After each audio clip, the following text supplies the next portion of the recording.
UP के उन्नाव में शहीद गुलाब सिंह लोधी की प्रतिमा का अनावरण करने के बाद मुख्यमंत्री योगी आदित्यनाथ बुधवार को चंद्रिका खेड़ा पहुंचे। यहां उन्होंने 2 अरब 40 करोड़ की 103 विकास परियोजनाओं का लोकार्पण और शिलान्यास भी किया। मुख्यमंत्री ने प्रभु श्री राम और भारत माता की जय घोष के साथ कहा कि अब की बार 400 पार।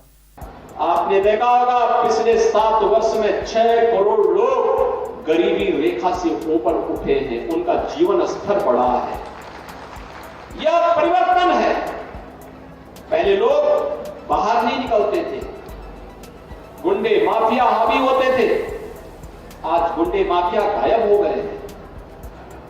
पहले विकास आता नहीं था, अब विकास भी आ रहा है और विरासत का भी सम्मान दिया जा रहा है। जैसे गुलाब सिंह लोधी जी की आज भव्य प्रतिमा और स्मारक का आज यहाँ पे लोकार्पण का कार्यक्रम संपन्न हुआ। सातन पासी के किले के भी पुनरुद्धार के लिए सरकार इसी प्रकार की बड़ी कार्य योजना को आगे बढ़ाने का कार्य कर रही है।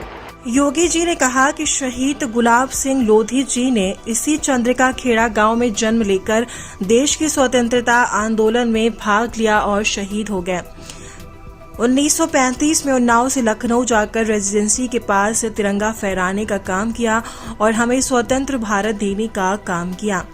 जिस उत्तर प्रदेश में कोई आना नहीं चाहता था, गत वर्ष 40 लाख करोड़ रुपए के निवेश प्रस्ताव प्राप्त हुए और 1 वर्ष के अंदर ही 10.5 लाख करोड़ रुपए के निवेश के प्रस्ताव जमीनी धरातल पर उतरते हुए दिखाई दिए। यह भी दुनिया ने देखा है, क्योंकि ये नए भारत का नया उत्तर प्रदेश है। विकसित भारत हमारा होगा तब जब उत्तर प्रदेश होगा विकसित। अनगिनत बलिदानियों ने अपने आप को बलिदान किया। मोदी जी ने भी आजादी के अमृत महोत्सव के तहत हर घर तिरंगा लहराने का काम किया। आपका आशीर्वाद प्राप्त हुआ, अयोध्या में रामलला का भव्य मंदिर का निर्माण किया। आप मुझे बताइए, क्या अयोध्या में रामलला का मंदिर कांग्रेस के लोग बना पाते? समाजवादी पार्टी के लोग बना पाते?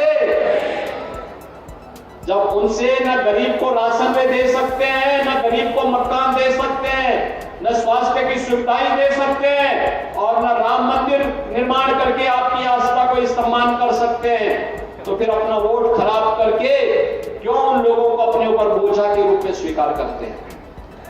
और इसीलिए हम आपका आह्वान करने के लिए आए हैं। पूरे देश के अंदर एक ही आवाज आ रही है, पूरे देश के अंदर एक आवाज है और वो आवाज है 2024 में फिर एक बार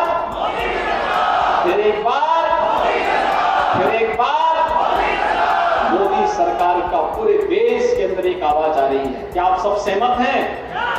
सभी लोग सहमत हैं? बहनों और भाइयों, मैं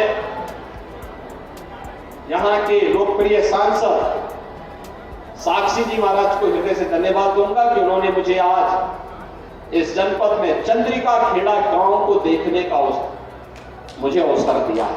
वास्तव में आधुनिक भारत के तीर्थ हैं, आधुनिक भारत के तीर्थ, जिनकी शहादत के कारण, जिनके बलिदान के कारण यह देश आजाद हुआ, उनकी मातृभूमि को देखने का सौभाग्य मुझे प्राप्त हुआ।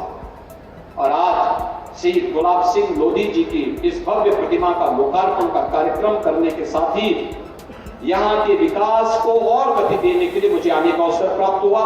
मैं इस अवसर पर आप सबका एक बार फिर से हृदय से अभिनंदन करता हूँ। आपको होली की मंगलमय शुभकामनाएं देते हुए आप सबका आह्वान करूंगा कि जो कार्य करे, बिना भेदभाव के शासन की योजना का लाभ दे, सुरक्षा की बेहतर सुविधा आपको उपलब्ध कराए, उन्हीं को सत्ता में आने का अधिकार होना चाहिए।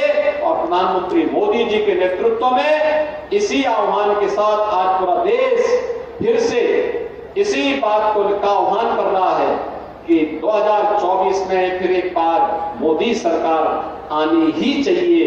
वही देश को फिर से देश की तीसरी बड़ी अर्थव्यवस्था के रूप में स्थापित करेंगे।